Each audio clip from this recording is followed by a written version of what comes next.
Being a professional sports team requires a lot of things, but consistency is really a key. The Detroit Red Wings playoff streak is older than many of you who are watching this.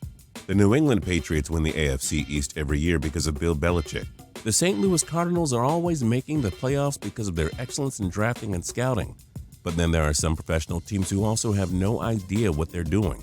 Whether it's bad ownership, awful hires, or players just not gelling, there are many reasons why some pro sports teams are laughed at, not envied.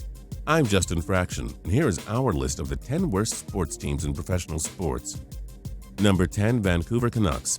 The Canucks were a powerhouse in the NHL's Western Conference after the lockout, winning the Northwest Division every year from 2009 to 2013.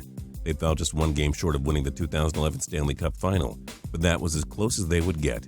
Mike Gillis kept all of the has-beens past the age of 30, didn't draft any players, and kept giving up his prospects for past their prime veterans. Ownership had the last straw when Gillis hired John Tortorella as head coach, and the team slumped to the bottom of the NHL standings in 2013-2014.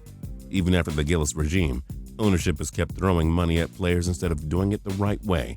Stockpile the draft picks and prospects. Number 9, Seattle Mariners. Thanks to the resurgence of the Toronto Blue Jays and Kansas City Royals, the Mariners officially own baseball's longest playoff drought, having last qualified in 2001. It wasn't for a lack of talent. They didn't get good pieces until they gave away Hall of Famer Ken Griffey Jr. in a trade with the Cincinnati Reds. Ichiro was baseball's best batter during his tenure there. Edgar Martinez was a gem, and ditto for AL Cy Young pitcher Felix Hernandez. However, the Mariners never spent money with these stars. They tried rebuilding through the farm system, but nobody great came along. When it was time to let veterans go, they didn't bring back any big assets. Number 8, San Diego Chargers. There are a lot of things that don't make sense with the Chargers. In 2006, Phillip Rivers, MVP, LaDainian Tomlinson, and future Hall of Fame tight end Antonio Gates rounded out the NFL's best team with a 14-2 record. Their season ended at the hands of the Patriots in the second round of the playoffs, and legendary head coach Marty Schottenheimer was fired. In came Norv Turner to take his place. Basically, the Chargers never reached a Super Bowl. Turner was an awful coach, and after 3 playoff meltdowns, he was allowed to coach the team to 3 more non-playoff seasons.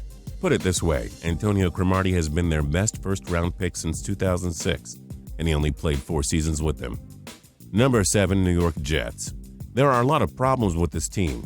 Management kept allowing the big-mouthed Rex Ryan to coach them when he guaranteed a Super Bowl basically every year. Ryan kept letting butt-fumbling machine Mark Sanchez start for the Jets.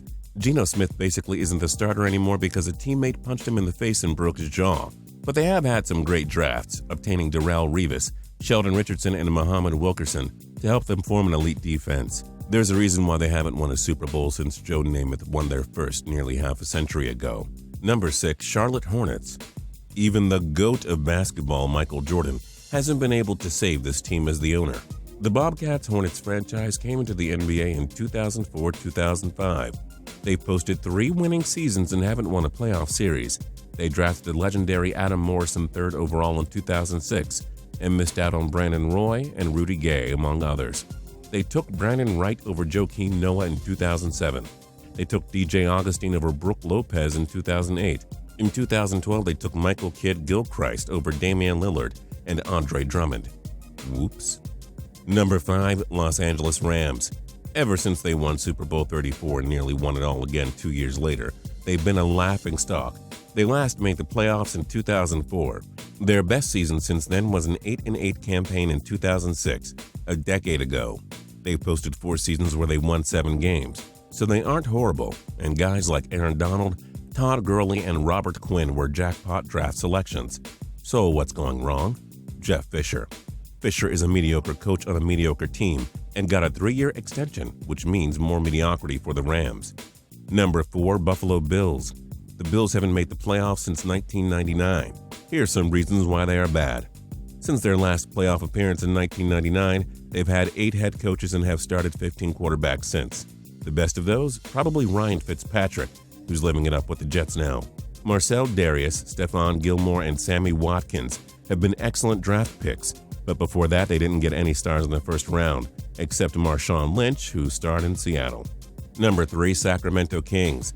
After making the playoffs every year from 1999 to 2006, it's been all downhill for the Kings. They haven't made the playoffs in a decade and are already on their 9th head coach since they last made the postseason. Basically a new coach every year, all right.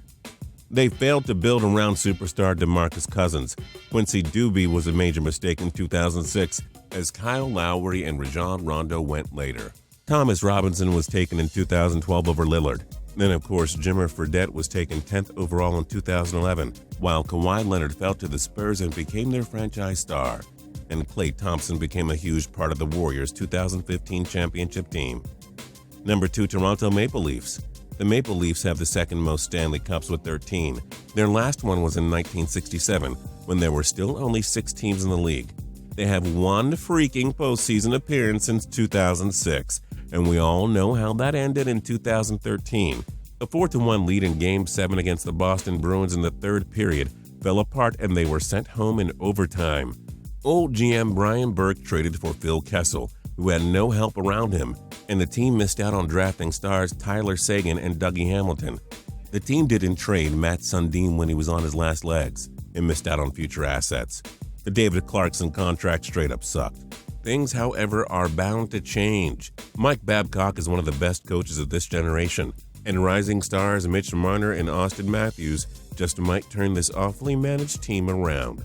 And number 1, Cleveland Browns. The Browns have never won a Super Bowl, haven't won a playoff game since 1994, and haven't made the playoffs since 2002. Why? Can you hear me trying not to crack up as I read this? They've used 24 freaking quarterbacks since 1999. The legendary Kelly Holcomb is their best by far. Think about that. They've had 8 head coaches since 2004, and they drafted Tim Couch, Brady Quinn, Trent Richardson, Johnny Manziel, and Justin Gilbert with first-round picks. None of them lasted that long. This one is rather self-explanatory, isn't it? Which sports franchise do you think has had the worst management? Join us in the comments below. If you like this video and learned a thing or two, clicking the like button helps us out a ton and we appreciate it. If this is your first time coming around to Total Pro Sports, though, subscribing is a great idea because we put out videos like this every single day. But as always, thanks for watching and we'll see you guys next time.